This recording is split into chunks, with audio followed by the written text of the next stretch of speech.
Greetings, ladies and gentlemen, it is I am the one and only Sonic the Hedgehog here, and once again, I am back for the likes of the Maxi Toys videos once again. Ladies and gentlemen, welcome back for some more of Let's Play of The Legend of Zelda for the NES or Nintendo Entertainment System, or for those of you who lived in Japan, for the Famicom Disk System. So yeah, last time we essentially did manage to tackle through once again two of those specific dungeons, which there were, I would say the lizard and the dragon pretty much. So as a result, yeah, we did somehow manage to did this no problem, aside from the fact that, well, you know, with these blue dark nuts that we've already come across into from before, well, this is where the game starts to get a bit more difficult at this point in time. So, yeah, speaking of which though, today for this video is the fact that we're about to be moving on to, or what classify for noticing this is the fact that we're also going to be able to do two dungeons, just to get these out of the way, before we move on to the final point of the game. So in some cases though, we're going to be hit on to the 7th dungeon in this game, and this appears to be, it's called the Demon. So as a result, we can pretty much guarantee about the fact that there's going to be, well, quite a few self-explanatory rooms here and there. At least thankfully though, unlike the ones how it does it in Dungeon 5 and 6, that basically though, there aren't any tough enemies to be found around here, so there's no Dark Nuts to be involved, or Wizrows anytime soon. Well, it wasn't until whenever we get to the later portion of the game, that's the only thing that we're miles able to save it up for later, so and on top of all that stuff though is the fact that we can potentially try to get the final two pieces of the Trifles of Wisdom, so just in case we can to actually classify for to actually take care of the forms of, well, you know what I mean, the true final dungeon in the game. So, relatively speaking, no, there's not much else to say about this, so. And by the way, remember that particular, oh, there's a secret in a tip of the nose? Well, that'll be important until whenever we continue proceeding for this, so yeah, remember that particular meat that we've actually brought from that secret shop familiar with from the last video? Well, that's essentially how we're able to actually buy that particular item before we get to this dungeon, because we need to acquire it until we're able to proceed throughout the entire dungeon itself. But look, it's that familiar boss ever since in Dungeon 5, which, as a result, it can be taken down pretty easily. So as a result, just simply use the flute and, oh god, there's a lot of lag going on around here. Which, believe it or not though, there's gonna be a lot of lag every nowadays, especially noticeable because there's too much enemies on screen. And on top of all that stuff though, it's just the fact that sometimes that, you know, usually happens most of the time when there's too much enemies on screen. So, you probably get the gist of it. So, anyway, a few things I want to explain while this is going on is the fact that today's date is of course the 11th of December today, in this case in 2022 today, and truth be told, we've only just got about 2 weeks left, or to be more specifically, 14 days left, until Christmas is approaching. So in some cases though, still hyped and very excited about this at the same time. And as a result though, I just cannot wait to celebrate Christmas again, despite the fact that we no longer decide to do unboxing videos, which as a result, because of, you know, without White Teddy, then obviously that with White Teddy's involved, then obviously we can do the forms of unboxing videos, but it wasn't until when, you know, the disaster year roll around, then basically though, that is what the actual cause of the forms of cancellations of future installments. So, like 2021, 2022, 2023, you name the rest. So, anyway though, I just want to classify for saying about the fact the matter is though, is the fact that as I promised you guys, I will mention more about the forms of the game rewards. Well, we've already technically mentioned quite a few bits, ever since in yesterday, but I haven't exactly discussed upon the forms of the actual categories that certain stuff has been won, certain rewards. Like, there's a lot of categories I can possibly think about it on the top of my head, but before we get into that though, that as you can tell, that relatively speaking though, let's just go ahead and skip those Dodongos for now on, and because of that, this is another one of those bomb upgrades you can to spend your 100 rupees from, but unfortunately though, I haven't got enough rupees yet, so hopefully though, I will to actually be back for this though, if I somehow managed to get myself some tons of rupees on my hands, and as a result, we can pretty much guarantee that we will to upgrade our bomb storage which I think if you do manage to able to buy that particular bombs upgrade, then obviously that you would be able to actually carry up to 16 bombs. So, pretty insane if you say so. And speaking of rupees, I somehow managed to get it right here, so that should be pretty swell.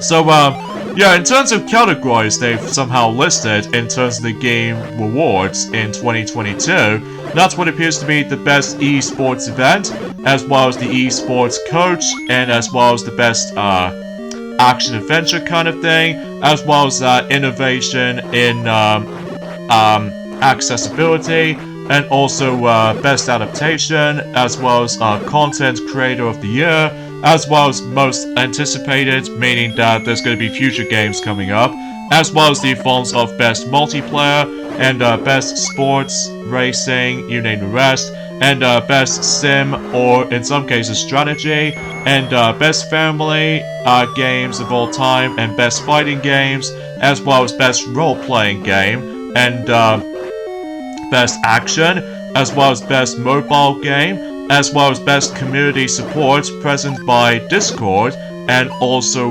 best debuted ND, and best ND game, and best ongoing game, and so much more I can think about it. Now, I'm actually going to be discussing upon each different category within reverse this time, because I almost first thought I was going to go back from the beginning, and then just save it up at the very end. So I thought to myself I might as well do the opposite this time around though, when it comes to discussing upon, you know, which specific stuff they get certain rewards from. Oh, by the way, this guy right there, if you're trying to able to walk bypast him, then the actual part itself is blocked. So you have to give him a meat until you progress. So yeah, keep that in mind until you're about the fact that, well, if you're about to get stuck in here, basically though, you're going to be able to search for any secret shops and then just simply buy the meat, because that way it allows you to able to continue on. So speaking of such, let's grab the dungeon map.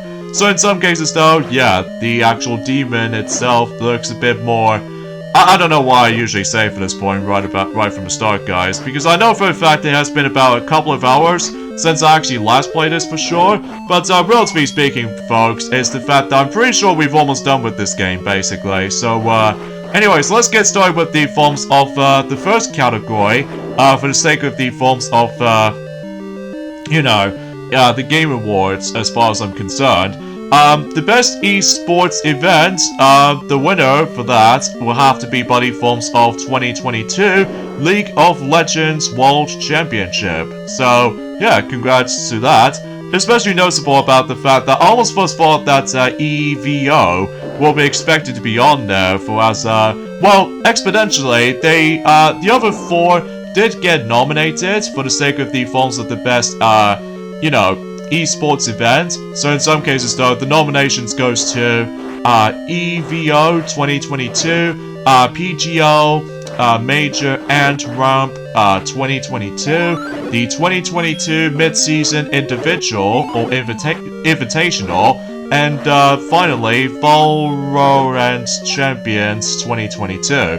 But the true winner for that category is, of course, like I said before, 2022 League of Legends World Championship. So, yeah, pretty cool, huh?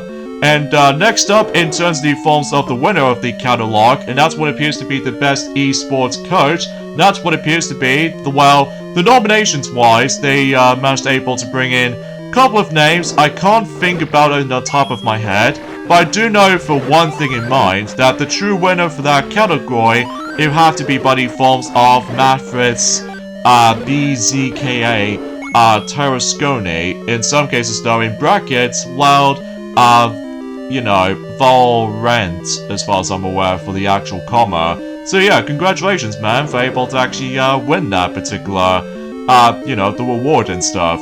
And the best esports athlete goes to Jacob Ye Wintaker, I think that's what it says anyway, and yeah, from the likes of the forms of Cloud9 and Valorant. So yeah, congratulations to you for able to win that reward. Even though despite the fact that I haven't watched that much of the forms of the game rewards, because I know for a fact that most people seem to able to don't care about it too much, aside from the fact that they got hyped about most of those stuff though. Like I already mentioned it since yesterday, that we finally got ourselves the new Crash Bandicoot game at long last, and as a result though, we're going back into the console releases for Crash Bandicoot games. So, yeah, ever since about, technically 2 years ago, ever since in Crash Bandicoot 4 it's about time. So, yeah, you probably get the idea about that. So, the best esports game belongs to, Valorant, in this case, Riot Games, as far as I'm aware. And, the, nominates for the sake of those games are Counter-Strike Global Offense by Value, and, Dota 2, also from Value, League of Legends from Riot Games, and finally Rocket League from Psychnox, I think that's what it says anyway. So yeah, pretty interesting to say the least. The best game reward goes to the forms of, in terms of innovation in accessibility, which will actually belongs to God of War Ragnarok. So as a result, and the nominates goes to As Dusk Falls, and as well as Return to Monkey Island, and also The Last of Us Part 1, as a remake anyway, as well as The Quarry, I think that's what it says anyway. So yeah, congratulations to the God of War Ragnarok. In fact, I'll get into more details about that particular game once I go through every single catalog for the sake of the forms of, you know, each and every single awards they've somehow managed able to come across into. So anyway, so let's just go ahead and grab ourselves the next item we can get. That's what appears to be the red candle, which it's pretty much is just an upgraded version of the blue candle, basically. So, I suppose nothing different from there, I don't think. So, anyway, the reward goes to the forms of the best adaptation, where it comes to the forms of anything else video game related for like films or TV shows and you name the rest. Nominates goes to Cyberpunk Edge Runners, as well as the Cuphead show, because obviously we've just recently got the 3rd season, and also Uncharted the film, and also Sonic the Hedgehog 2. I was really begging that the Sonic the Hedgehog 2, the movie, will get the reward, but it turns out it did get nominated. But that's fine, because it did somehow make it though. So the true winner for that will have to be by the forms of Arcane Legends, or League of Legends, so, and that was on Netflix as far as I'm aware, so yeah, I guess that's that, as far as I'm usually concerned with.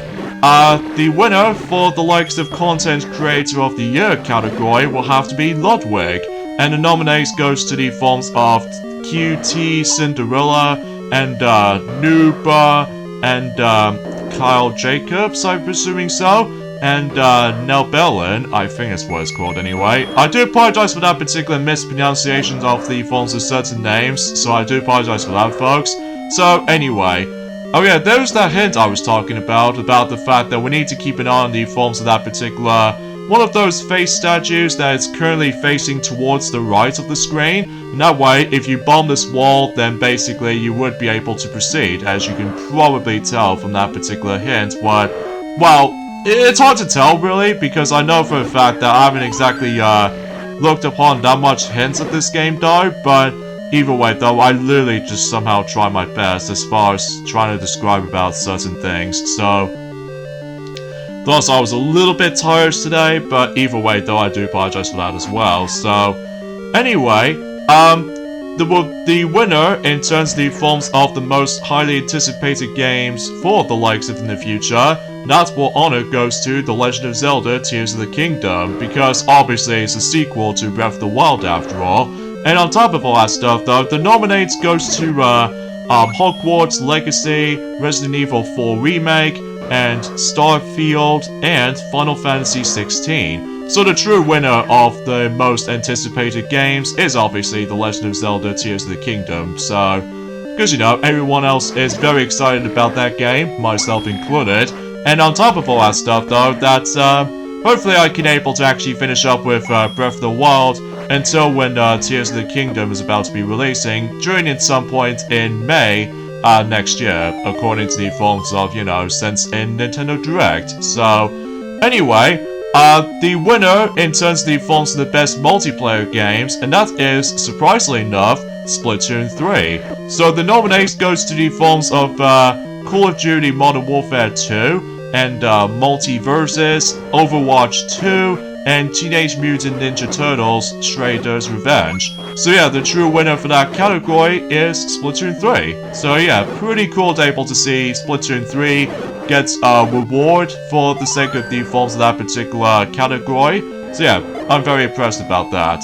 And next up is the forms of the best sports/racing, or I'll get into more details on that in a moment, because here's the exactly the same boss fight as if you remember from the first dungeon, which yes, we meet up again with the forms of Aquamentus. So yeah, it's still pretty easy to take him down though, especially because he behaves exactly like the forms of how it does it since, you know what I mean, in the first dungeon. So there we go, the Demon Dungeon has been completed. Well, not necessary just yet though, because as you can tell, I am still missing certain rubies I need to keep on farming for, in terms of like, you know, I was trying to able to upgrade my bomb storages and stuff like that, so this means I have to go back there again for the last time. So exponentially I need able to get about 100 rubies in order able to get myself my bomb upgrade. So this might take a while, but luckily I can able to actually continue things on in terms of, you know, the Game Awards winners in terms of each category. So anyway, so the winner in terms of the forms of best sports/racing game, as far as I'm concerned, is Gran Turismo 7 for the PlayStation 4 and 5. So yeah, followed by the forms of the nominated games like F1 22, FIFA 23, NBA 2K 23, and Oli Oli World. So yeah, congratulations Gran Turismo 7 for able to get that reward. So yeah, I'm very impressed. Well, I definitely heard about the series though, it's actually pretty cool in concept, but I don't normally follow up the series as much as the forms of, you know, Mario Kart and all that stuff. But speaking of Mario though, luckily though, that relatively speaking, the best sim and strategy catalog will actually goes on to, well, the winner for that category will have to be by the forms of Mario plus Rabbids Sparks of Hope. So yeah, for nominees wise, it's Total Warhammer 3, and 2 Point Campus, and Victoria 3, and Dawn Spice Wars. So yeah, the winner for that category, like I said before, is Mario plus Rabbids Sparks of Hope. So yeah, I'm very impressed that, you know, I'm very grateful and happy with that Mario did actually get the reward, technically, for the likes of the forms of, you know, with Mario plus Rabbids Sparks of Hope. So yeah, fantastic though, especially considering how the fact that the, you know, the selection so far for this year of gaming stuff is actually really good. Well, apart from a couple of exceptions though, on the other hand though, but either way though, it knows what it is, I guess. Next up, in terms of the forms of the catalog winning department for the Game Awards, that will honor goes to the forms of Best Family Game. So the winner for that category is, I will suffice to say, I was very happy about this. That's what appears to be Kirby and the Forgotten Land. So yeah, for the first time ever, that Kirby actually gets a reward from the likes of Best Family Game, which I was very happy about, especially because, you know, Kirby in 3D for the first time ever, which I was very happy about this. And for nominees wise, it will belongs to the forms of Splatoon 3, Nintendo Switch Sports, and Lego Star Wars The Skywalker Saga, and Mario plus Rabbids Sparks of Hope, where at least Mario plus Rabbids Sparks of Hope has already got the reward by the different categories. So yeah, that's actually pretty fantastic with all these Switch games that I did manage to own, managed to get a nice little reward for doing so. So anyway, the next category would have to be by the forms of Best Fighting Games. So, and the winner for that category is Multiverses, with, you know, with the Wonder Brothers, or in some cases WB based characters fighting each other and stuff like that, similar to the forms of Super Smash Bros, except, well, it's obviously based off from Wonder Brothers and stuff like that. So anyway, so for nominees wise, we have is DNF Fuel, or no, sorry, DNF Duel, and JoJo's Bizarre Adventure All-Star Battle R, and the King of Fighters 15, and as well as Sifu. So, yeah, congratulations to Multiverses. So, I definitely heard about the game before, but I haven't exactly gone around to it though. So, I do apologize if I felt a little bit more of a enthusiasm when it comes to likely missing out on things. So anyways, now we've actually got 100 rupees, so it's time to able to spend them all for able to get ourselves all gloriously, well, I don't know why I say that, but I meant to say it's like, well, I managed to get myself my bomb upgrade, so now I can carry up to 16 bombs, so, and I think we're pretty much done with all these, rupees grinding, aside from that potion thing, but I think I should probably save that once we get into the final point of the game, so... Anyways, now let's go ahead and leave Dungeon 7. So I believe we are now moving on to the 8th dungeon now. So we can exponentially try to able to find it. And also that we've almost completely done with the Forms of the Heart containers. So I think we've only got one more left. Which thankfully the last one is going to be on the 8th dungeon itself. So yeah, pretty cool and awesome at the same time. So anyway, so yeah, the next catalog is the forms of best role-playing games, in this case RPG game. That will have to be by the forms of Elden Ring, which I told you about the fact that eventually Elden Ring gets a lot of rewards for able to actually noticing this, which again, I'll point things out once we are done reading all the actual catalogs for the sake of the forms of the Game of the Year awards for this year, so... And yeah, this has also been noticed about the fact that in terms of nominate, for the sake of the forms of games as far as I'm aware for that category, for best role-playing games, the honorable mentions when it comes to likely for nominate will belong to Live a Life, and Pokemon Legends Arceus, Triangle Strategy, and finally Xenoblade Chronicles 3. So yeah, congratulations to Elden Ring for able to actually receive that reward. And the next thing they did show us is the forms of best action adventure game. That honor goes to the forms of what else? God of War Ragnarok. So yeah, they're doing pretty well though when it comes to those two games so far, especially considering how the fact that they are very looking forward to playing the sequel to the 2018 God of War game back in 2018 for the PlayStation 4, but this time with the sequel, they finally managed able to release it on not only on PlayStation 4, but also PlayStation 5, so anyway, so let's go over here, and you see that little tree over there? Well, that is when the actual red candlelight come into play. So if we go over here, burn this little tree, or bush, whatever you want to be more specific. And from here, this is where we instantly manage to get into ourselves. Probably is, in my opinion, is one of the hardest dungeons in the game by far. And as soon as we get in, well, here we are, on to the next dungeon. And I think this dungeon is called the Lion. So as a result, yeah, we can pretty much gonna have to able to be very cautious about this place, because not only because it's filled to the brim with a lot of tougher enemies, but also occasional bosses every once in a while, like Manhandler and stuff like that. But either way though, that's not to say this is one of the hardest parts about this dungeon. It's pretty much everything else, ranging from those annoying dark nuts, as well as the forms of those blue variations, which are very easily annoying to deal with. But anyways though, so yeah, congratulations to God of War Ragnarok once again, except now on a different catalog. In some cases though, you know, best action/adventure game. And nominations wise, it's Horizon Forbidden West, alongside with Stray, and Tonic, and A Plague Tale Requiem, I think is what it's called anyway. Do apologize for that particular bad pronunciation of certain catalogs, so...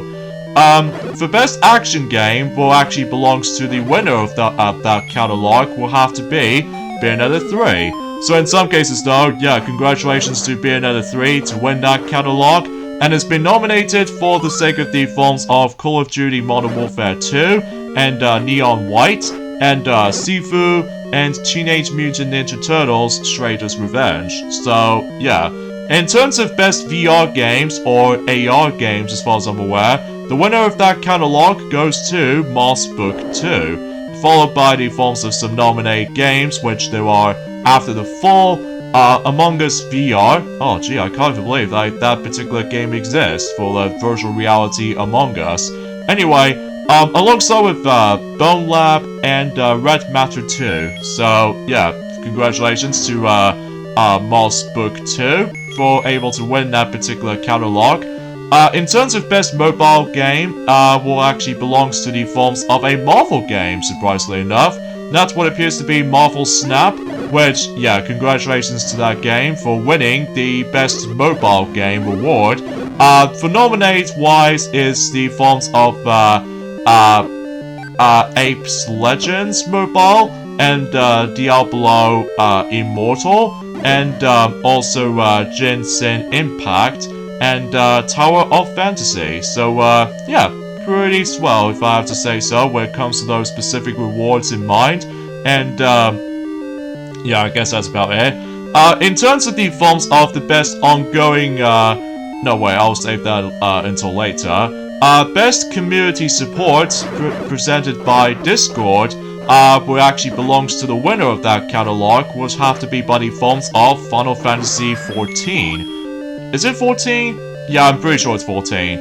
And for nominates wise, we have Apes Legends, and also Destiny 2, Fortnite, and No Man's Sky. So congratulations to Final Fantasy XIV, to able to actually get ourselves the best community support present by, you know, or presented it by Discord services. So as far as the best debuted indie game for the awards-wise will actually be the winner of that catalog, which is Stray. And yeah, congratulations to Stray. And for nominations-wise, will have to be Neon White, and Norco, and Tonic, and Vampire Survivors. So yeah, interesting lineup as far as I'm concerned. The best indie game award goes to Stray as well. So yeah, 2 awards in a row for Stray. And followed by some nominations for the game awards for that catalog will have to be Cult of the Lamb, and Neon White, Sifu, and Tonic again. So yeah, at least they got nominated for, you know, certain game selections. So oh, this room is pretty painful because not only do you have to dodge a lot of projectiles, but also it's filled to the brim with a lot of, like, blue variations of Darknauts, which I wasn't really fond of, but still. Oh yeah, speaking of Final Fantasy XIV, the best ongoing game reward goes to Final Fantasy XIV. So yeah, congratulations again for the likes of Final Fantasy XIV for able to get that reward. And for nominations-wise, we have is Destiny 2, Fortnite, Gen Sin Impact, and also Axe Legends or something like that. I do apologize for that mispronunciations of certain games library for its reward catalog and stuff. Well, that's only mainly because about the fact that I really try my best able to knowing the game's names and stuff, but most of the time though, I wasn't really into like other games in general. Well, aside from you know, Mario and Sonic, and as well as The Legend of Zelda and Kirby, and you name the rest, because I'm always into those games. So, but that's just me. In terms of games for Impact reward, that particular reward goes to As Dusk Falls. So in some cases though, congratulations to that game, gets that reward. And for nominations wise for that catalog goes to Emerald Blue, and Citizen Sleeper, and Endling, and Hindsight, and I Was a Teenage Ex-Colonist. I can't really pronounce that very well, so I do apologize for that. And in terms of the best performance, goes to Christopher Judge voicing one of those characters in God of War Ragnarok. So yeah, gee, I can't believe between you know, between new forms of I do apologize also with the fact that my microphone is actually getting a little bit more jinxed up for that particular sound, as you can clearly hear. But that's only mainly because I accidentally spit on it, so whoops, I do apologize for that again. So anyway, yeah, congratulations for that. And for nominate-wise, we have Ashley Broch, that he does one of those voices from the likes of Horizon Forbidden West, and Charlotte McBarney, that she did one of those voices in A Plague Tale Requiem, and also Sunny Soldrak, that she did one of those voices from the likes of also God of War Ragnarok, and finally Manon Gage, who did one of those voices in Immortally or Mality or something like that. So yeah, I guess that's pretty swell. In terms of the best audio design, what belongs to the winner of that catalog will have to be by the forms of also God of War Ragnarok, and followed by, for nominations, we have Call of Duty Modern Warfare 2, Elden Ring, Gran Turismo 7, and Horizon Forbidden West. So, seriously, God of War Ragnarok is getting a lot of rewards at this point, so interesting for sure. And also, in terms of best score and music, also God of War Ragnarok also getting that particular reward as well, considering how the fact that, you know, the game is doing really well. And on top of all that stuff though, for nominations wise, we have one of those people who did Xenoblade Chronicles 3 for its best score and music, Two Feathers with Metal Hellsinger, and also he did one of the music from Elden Ring and A Plague Tale Requiem, and I think that's as far as I can talk about. In terms of the forms of the best art direction, the reward for that catalog goes to Elden Ring, and followed by certain nominations, we have God of War Ragnarok, Horizon Forbidden West, and Scone and Stray. So congratulations to Elden Ring for able to get that reward. And next up we have is Best Narrative, and that honor goes to the winner of that catalog, which is also God of War Ragnarok again. Seriously, this game is gonna get a lot of rewards these days, you know? So anyways, followed by certain nominations we have for that catalog, which is Immortality, or Mortality, I think is what it's called, and Horizon Forbidden West, and also Elden Ring, and finally A Plague Tale Requiem. So yeah, pretty fantastic with all these rewards in mind. So anywho, in terms of the player's voice, for the sake of the reward goes to that particular catalog. Well, good thing about this catalog though, they did manage able to include the Sonic game this time. So yeah, that seems pretty cool though, and I was hoping that Sonic Frontiers will make it on the winner catalog. But unfortunately though, that will be my only main gripe I have with the forms of the actual, like, well, I'll explain more now in a second. So, the winner for player's voice though is Jensen Impact. And as a result though, I might not be happy with this though, I will have to say so for this point. I mean, surely about the fact that I definitely heard about the game, because it did came out on the PlayStation 4 during that time, but I'll get to more details on that in a moment. For nominations wise, we have Stray, God of War Ragnarok, Elden Ring, and finally Sonic Frontiers. So yeah, it kinda sucks though that Sonic didn't get any rewards this time, but next up we have is the best game direction goes to also Elden Ring, so followed by certain nominations for God of War Ragnarok, and also Horizon Forbidden West, Immortality, and Stray. And finally, the biggest one out of them all though is the Game of the Year award. And the winner of the Game Award, for the sake of the forms of 2022, goes to, well, let's just say, well, since that game has been out for a while now, and that is Elden Ring. Because obviously that game did receive a lot of, you know, positive reception to this. Especially notable because considering how the fact that that game came out in the earliest point in 2022, so I think I did manage able to bring this the actual obvious point. So, but I digress. But at least the other games did pretty well though, so that's all I'm really happy for the sake of the forms of such rewards from other games entirely. So, Anyway, and I think that's as far as I can talk about for the sake of the forms of how each catalog represents, so...